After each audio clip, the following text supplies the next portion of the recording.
स्वागत है आप सभी का मेरे पीपी चैनल यानी कि प्रोग्रामिंग पोर्ट में।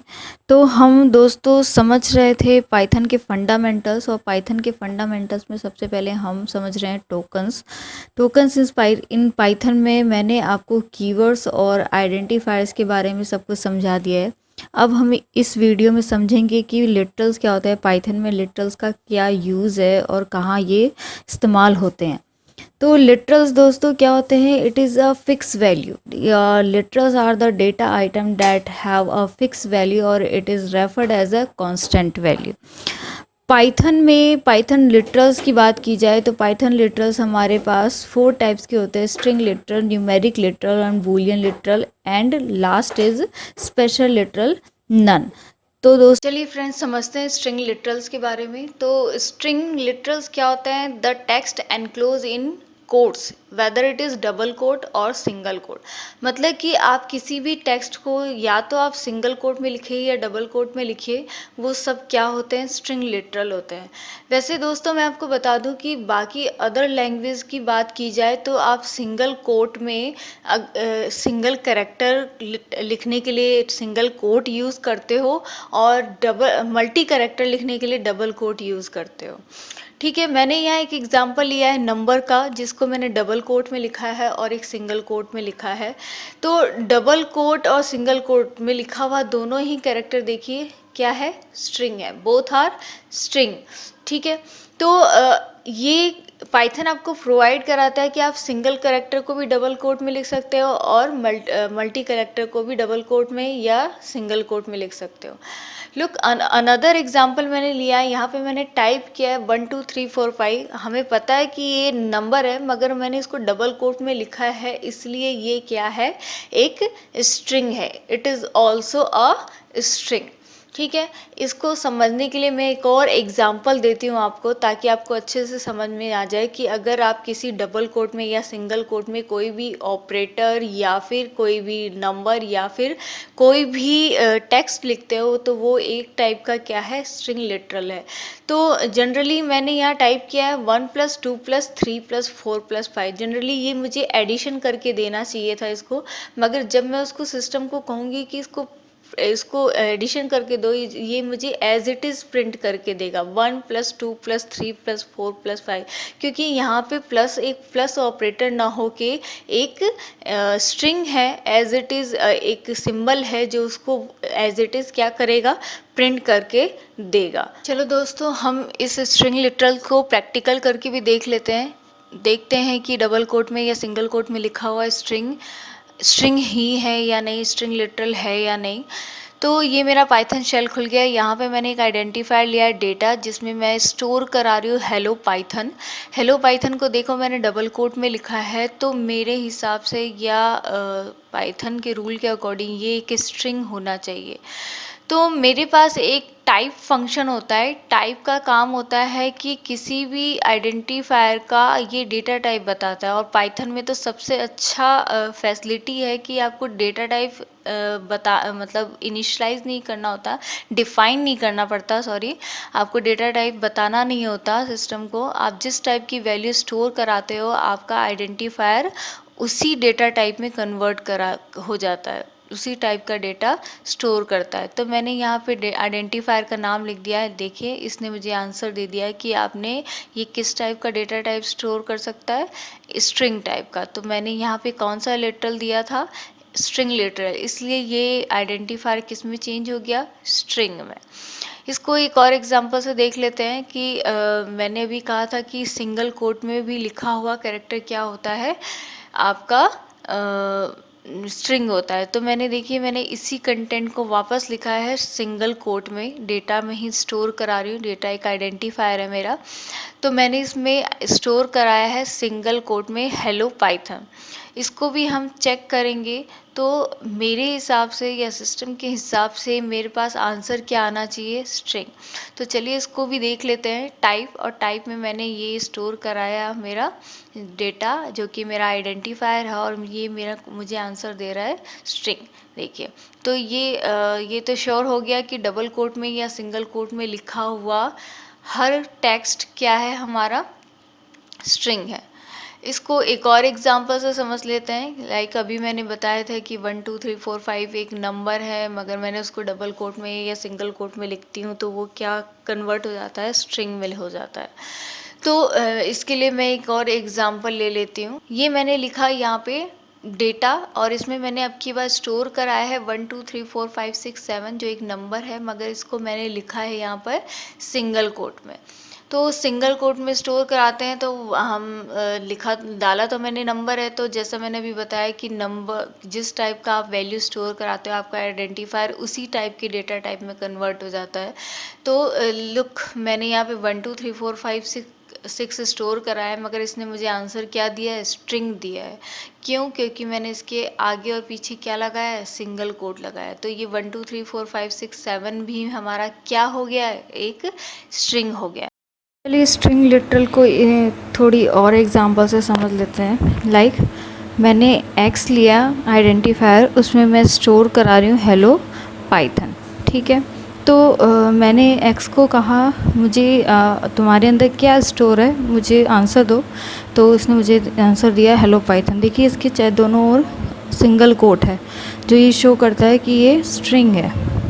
अब मैं इसी चीज़ को सिंगल कोट में डाल रही हूँ। लाइक मैंने एक्स में स्टोर कराया हेलो पाइथन और उस दोनों को सिंगल कोट में लिया, और मैंने वापस कहा कि शो मी योर डेटा। सो इसने मुझे आंसर दिया हेलो पाइथन।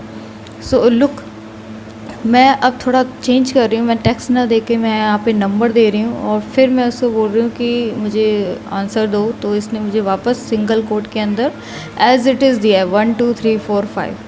इसको और अच्छे एग्जांपल से समझाती हूँ। मैंने क्या किया है, अब मैं क्या कर रही हूँ कि मैं 1 + 2 + 3 + 4 मतलब मैं नंबर्स को ऐड कर रही हूँ। तो मतलब रेगुलरली इसको क्या करना चाहिए था, इनका एडिशन मुझे आंसर देना चाहिए था। मगर मैं इसको कहूँगी कि गिव मी आंसर, सो ये मुझे एज इट इज़ प्रिंट करके दे रहा है, कोई ऑपरेशन नहीं परफॉर्म कर रहा है। इसका मतलब है कि कोई भी ऑपरेटर या नंबर या टेक्स्ट आप सिंगल कोट डबल कोट में लिखते हो तो वो क्या होता है, स्ट्रिंग होता है। और मैं एक्स का आपको टाइप भी दिखा देती हूँ। ये मेरा टाइप क्या है, स्ट्रिंग। सो होप आप लोग समझ गए होंगे। चलिए आगे बढ़ते हैं। तो दोस्तों अभी हमने समझा स्ट्रिंग लिटरल क्या होता है, मगर पाइथन में स्ट्रिंग लिटरल लिखने के भी दो तरीके हैं। मतलब स्ट्रिंग लिटरल्स हमारा दो टाइप्स के होते हैं, single line string and multi line string. मतलब कि सिंगल लाइन स्ट्रिंग क्या होता है, मल्टी लाइन स्ट्रिंग क्या होता है, चलो एक एक करके समझते हैं। The string that you create by enclosing text in single quote और double quote are normally single line string, that is they must terminate in one line. मतलब सिंगल लाइन स्ट्रिंग अगर आप कोई भी टेक्स्ट को डबल कोट या single quote में लिखते हैं तो उसको एक ही लाइन में ख़त्म होना ज़रूरी है। आप एक लाइन में स्टार्ट कर रहे हैं तो उसे उसी दूसरी लाइन में ख़त्म नहीं कर सकते, उसे एक ही लाइन में ख़त्म करना ज़रूरी है। मतलब एक लाइन जो भी आप डबल कोट में लिखते हैं वो आपका क्या है, सिंगल लाइन स्ट्रिंग है। तो चलिए इसको एग्जांपल से समझते हैं। मैंने यहाँ पे एक्स लिया और इसमें यहाँ पे स्टोर कराया मैंने हेलो पाइथन। तो मैंने हेलो पाइथन को एक ही लाइन में ना लिखकर मैंने हेलो को ऊपर और पाइथन को नीचे लिखा है। तो पाइथन हमें इस बात का परमिशन नहीं देता। जब हम ऐसा लिखेंगे तो ये हमें एरर प्रोड्यूस करेगा, हमारे सामने एरर लेके आएगा, ऐसा लिखने ही नहीं देगा हमें। और अगर आपको लिखना है तो आप सिंगल लाइन स्ट्रिंग का यूज़ करें, क्योंकि आपको एक लाइन में स्टार्ट करके उसे एक लाइन में ही फिनिश करना है। लाइक मैंने यहाँ पे लिखा हेलो पाइथन, देखिए मैंने इसको एक ही लाइन में फिनिश कर दिया है। तो ये मेरा क्या है, आपका सिंगल लाइन स्ट्रिंग। अभी दोस्तों अभी मैंने एक चीज़ लिखी थी हेलो ऊपर और पाइथन नीचे। तो मुझे सपोज मुझे ऐसा लिखने का मन हो तो मैं क्या करूं। तो दोस्तों इसके लिए भी हमारे पास फैसिलिटी है मल्टी लाइन स्ट्रिंग की। तो इसको भी समझ लेते हैं कि मल्टी लाइन स्ट्रिंग क्या होती है। मल्टी लाइन स्ट्रिंग वो होती है that some time you need to store some text spread across multiple line as one single string. For that Python offers multi line string. Multi line string लिखने के दो तरीके हैं, by adding a backslash at the end of normal single quote और double quote strings, और दूसरा है by typing the text in triple quotation mark. तो चलिए इसको अलग अलग एग्जाम्पल से समझते हैं। तो मैंने आपको एक एग्जाम्पल उस पहले सिंगल लाइन स्ट्रिंग में दिया था कि x की वैल्यू में मैंने लिखा यहाँ पे हेलो पाइथन। हेलो पाइथन को मैंने फर्स्ट टाइम क्या किया था, हेलो को ऊपर और पाइथन को मैंने क्या किया है, नीचे लिखा है। तो मैंने जैसा कि बताया था कि जो पाइथन है इसका परमिशन नहीं देता है, ये हमारे सामने क्या क्रिएट करेगा, एरर क्रिएट करेगा। तो जब अगर हमारा मन हो हम इस तरीके का यूज़ करना चाहे, जैसा कि इसने बोला कि अगर आप एक ही टेक्स्ट को 2 लाइन में स्प्रेड करना चाहते हो तो उसकी भी फैसिलिटी हमारे पास है, तो आप इन 2 मेथड का यूज़ कर सकते हो। तो ये तो हमारा एरर प्रोड्यूस करेगा। तो इसको रिजॉल्व करने के लिए हम क्या करेंगे, यहाँ पे बैक स्लैश का यूज़ करेंगे। बैक स्लैश हमारा एस्केप सीक्वेंस कहलाता है। मतलब कि बैक स्लैश के बाद जो आपने एंटर प्रेस किया है, न्यू लाइन का यूज़ किया है, उसको आपके इंटरप्रेटर को बोलता है या कंपाइलर को बोलता है प्लीज़ एस्केप करो, इसको नई लाइन ना समझ के एक ही लाइन समझो। ठीक है, तो इस कंडीशन में हमारा क्या होगा, ये एरर प्रोड्यूस नहीं करेगा, हमारे सामने कोई भी एरर नहीं आएगी।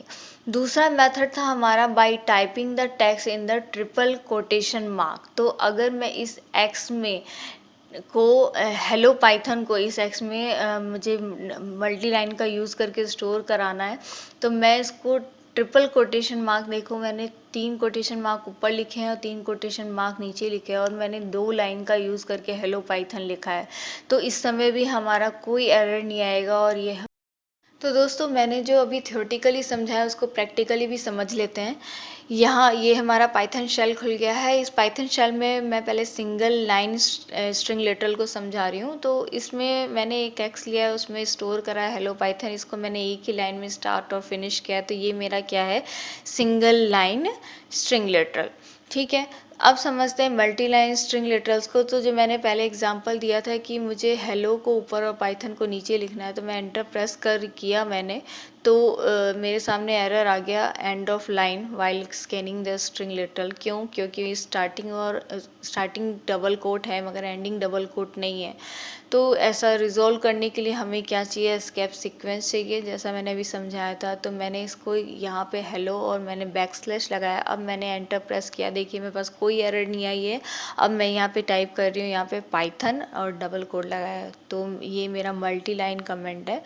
ठीक है, और अब दूसरा मेथड जिसको मैंने कहा था द ट्रिपल कोट का यूज़ करके, ट्रिपल कोट में लिखे हुए स्ट्रिंग को डॉक स्ट्रिंग भी बोलते हैं, आपको बता दूं। तो ट्रिपल कोट में मैंने लिखा डबल हेलो पाइथन और मैंने एंटर प्रेस किया, देखिए मेरे पास कोई एरर नहीं आई है। तो होप यू समझ गए होंगे आप लोग कि string literal single line string क्या होते हैं, मल्टी लाइन स्ट्रिंग क्या होते हैं। दोस्तों ये तो था हमारा types of the string literal.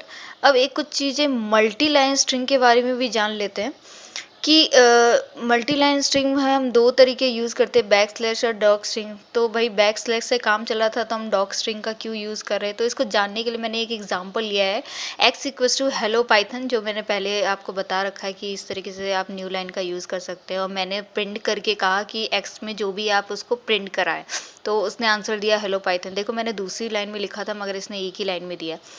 अब मैं डॉक स्ट्रिंग का यूज़ कर रही हूँ और मैंने यहाँ पे उसी x में स्टोर करा है हेलो पाइथन और मैंने कहा नाउ प्रिंट द एक्स, तो ये मुझे देगा हेलो पाइथन। जिस पैटर्न में मैंने स्टोर किया है उसी पैटर्न में इसने मुझे रिजल्ट दिया है। तो आप समझ गए होंगे बैक स्लैश और डॉक स्ट्रिंग में क्या डिफरेंस है। बैक स्लैश, चलिए अब न्यूमेरिक लिटरल्स को समझ लेते हैं। न्यूमेरिक लिटरल्स हमारा 3 टाइप्स के होते हैं, इंट, फ्लॉट एंड कॉम्प्लेक्स। ये तीनों डेटा टाइप हैं, इंटीजर और फ्लॉट और कॉम्प्लेक्स। इसको अलग अलग तरीके से समझते हैं। पहले इंट को समझ लेते हैं। सारे पॉजिटिव और नेगेटिव नंबर जिसमें डेसिमल पॉइंट्स नहीं होते हैं, जिसके अंदर पॉइंट्स नहीं होते, वो सारे क्या है, इंट या इंट न्यूमेरिक लिटरल होते हैं। इसको एक एग्जांपल से समझाती हूँ। मैं एक एग्जांपल लेती हूँ जिससे कि आपको पता चल जाएगा कि इंटीजर फॉर्मेट क्या होता है और पॉजिटिव नेगेटिव वैल्यू क्या आते हैं। तो मैंने यहाँ पे लिखा 1 2 3 4 5। ये अब की बार देखिए डबल कोट में नहीं है, सिंपली मैंने लिखा है 1 2 3 4 5 और माइनस की 34 एंड माइनस की 26। तो ये सब क्या है, पॉजिटिव नेगेटिव, मगर इनके बीच में पॉइंट्स नहीं है। तो all the number which have positive and negative they all are integer, int. Second समझते हैं float, all real numbers. Real numbers का मतलब होता है वो नंबर जिसके अंदर पॉइंट्स होते हैं, जो पॉइंट्स से टू पार्ट्स में डिवाइड होते हैं। फ्रैक्शनल, वन पार्ट होता है इंटीजर, दूसरा पार्ट होता है फ्रैक्शनल। तो इसको समझने के लिए भी हम एक एग्जांपल लिखते हैं ताकि आपको समझ में आए कि फ्लॉट क्या होता है या रियल नंबर्स क्या होते हैं। जैसे कि मैं यहाँ पे लिखती हूँ, कौन सा एग्जांपल लूँ, लाइक मैंने यही लिया 12.25। लुक, मैंने यहाँ पे पॉइंट यूज़ किया है, तो मैं यहाँ पे इसमें पॉजिटिव नेगेटिव भी होता है, यस। तो -225.67। तो all the positive negative number जिनके अंदर क्या होता है, पॉइंट्स होते हैं, तो वो सारे क्या है, फ्लॉट है। एक और डेटा टाइप होता है हमारा कॉम्प्लेक्स लिटरल। इसमें क्या होता है, कॉम्प्लेक्स लिटरल क्या होते हैं, हमारे जितने भी रियल नंबर है उन्हीं का एक्सटेंशन होता है, जिसमें सभी number real and imaginary part का सम होता है। जैसे मैंने यहाँ पे लिखा a + bj, तो a में जो भी वैल्यू होगी और b में जो भी वैल्यू होगी उसके साथ j को अटैच कर दिया जाएगा फॉर मेकिंग कॉम्प्लेक्स नंबर। इसको भी हम एक एग्जांपल से समझेंगे, मगर उसके पहले बता दूं कि j रिप्रेजेंट करता है √-1, और यहाँ पर जो a है, जो फर्स्ट पार्ट है, वो क्या होता है, हमारा रियल नंबर होता है, और b जो से j के साथ सफिक्स जुड़ा होता है वो हमारा क्या होता है, इमेजिनरी नंबर होता है। अगर आप उसको बोलेंगे कि हाँ इमेजिनरी नंबर बताओ या रियल नंबर बताओ, तो वो जो भी a की वैल्यू होगी वो रियल नंबर सपोज़ की जाएगी, और जो b की वैल्यू होगी वो इमेजिनरी नंबर सपोज़ की जाएगी। तो चलिए इसको भी इंटीजर न्यूमेरिक लिटरल को भी हम क्या करते हैं, प्रैक्टिकली समझ लेते हैं। चलिए प्रैक्टिकली भी इसको समझते हैं न्यूमेरिक लिटरल को। तो मैंने जो कहा था कि जिस टाइप का आप वैल्यू स्टोर कराते हो आइडेंटिफायर में, उसी टाइप में वो कन्वर्ट हो जाता है। तो मैंने यहाँ पे लिखा x = 1 2 3 4 5, जो कि एक नंबर है। तो न्यूमेरिक लिटरल दिया है, और ये किस टाइप का है, तो वो मुझे टाइप से बता दिया इसने कि कौन सा है, इंटीजर है, इंट है। तो मैं इसमें नेगेटिव वैल्यू भी डाल के देखती हूँ कि negative value literal, numeric literal मैंने डाला x में, तो मुझे इसका आंसर, अगर मैंने इसको टाइप से फाइंड किया है, तो इसका आंसर भी मेरे पास क्या आ रहा है, इंट। अब मैं दूसरा वेरिएबल ले रही हूँ, दूसरा आइडेंटिफायर, उसमें मैंने फ्लोट वैल्यू डाला है, और मैं उससे पूछ रही हूँ भाई कौन सा टाइप है तुम्हारा। तो मैंने टाइप किया टाइप, और y उस पर एंटर किया, तो ये मुझे आंसर क्या देगा, फ्लोट देगा। बट दोस्तों देख लो कि आप लोग y जो भी आप ले रहे हो उसमें आपने क्या स्टोर किया है, डेसिमल वैल्यू यानी कि पॉइंट वैल्यू स्टोर किया है। अब मैंने इसमें वही माइनस वैल्यू, नेगेटिव वैल्यू लिया है, नेगेटिव फ्लोट वैल्यू लिया है, और मैं इसका देखना चाह रही हूँ कि इसका टाइप क्या है। तो ये मुझे आंसर देगा फ्लोट। जैसा कि मैंने आपको बताया था कि फ्लोट वैल्यू भी पॉजिटिव नेगेटिव होती है, बस रूल क्या है कि आप उसके बीच में क्या होना चाहिए, पॉइंट होना चाहिए। अब मैं एक कॉम्प्लेक्स वैल्यू स्टोर करा रही हूँ 2 + 3 और j, और मैं अब इस z की वैल्यू फाइंड करना चाहती हूँ कि किस टाइप का है। तो मैंने इसको z टाइप में z डाला, लुक इसने मुझे आंसर क्या दिया, कॉम्प्लेक्स। तो ये तो था हमारा न्यूमेरिक लिटरल कि आपने जिस टाइप का लिटरल दिया आपका आइडेंटिफायर उसी टाइप में कन्वर्ट हो गया। चलिए बाकी दोनों लिटरल्स को समझ लेते हैं कि बूलियन लिटरल्स क्या होते हैं। बूलियन लिटरल्स में दो वैल्यू होती है, ट्रू और फॉल्स, मतलब कि आप ट्रू और फॉल्स दो वैल्यू पास कर सकते हैं। और स्पेशल लिटरल नन में एक ही वैल्यू होती है, वो होती है नन, मतलब आप कुछ दे भी रहे हैं और कोई स्पेशल इन्फॉर्मेशन भी नहीं है। प्रैक्टिकली समझते हैं। एक्स में मैंने पास किया है ट्रू, तो टू एक्स में जो स्टोर है ट्रू, तो मैं इसका डेटा टाइप फाइंड करती हूँ हमारे टाइप फंक्शन से। तो मैंने इसमें पास किया टाइप में एक्स, और ये मुझे देगा बूल, बूल मतलब स्टैंड फॉर बूलियन। और मैं इसमें दूसरी वैल्यू पास करती हूँ फॉल्स। याद रखिएगा इनके जो स्टार्टिंग के जो कैरेक्टर वो कैपिटल होते हैं। ट्रू का टी बड़ा होता है और एफ का फॉल्स का एफ कैपिटल होता है। ठीक है, तो लाइक इसका भी देखते हैं टाइप क्या है। तो मैंने यहाँ पास किया टाइप में एक्स और मेरे पास आंसर आ गया बूल। और नेक्स्ट हम देखते हैं नन। तो नन के लिए मैंने एक्स में यहाँ पे पास किया नन। देखिए इसका भी फर्स्ट लेटर अब फर्स्ट कैरेक्टर क्या है, कैपिटल है। ये 3 ही कीवर्ड ऐसे हैं जो जिनके फर्स्ट कैरेक्टर कैपिटल होते हैं। अब मैं इसके एक्स की टाइप पूछ रही हूँ, तो देन ये मुझे आंसर दे रहा है नन टाइप का है। ठीक है, तो दोस्तों आप लोग समझ गए होंगे होप।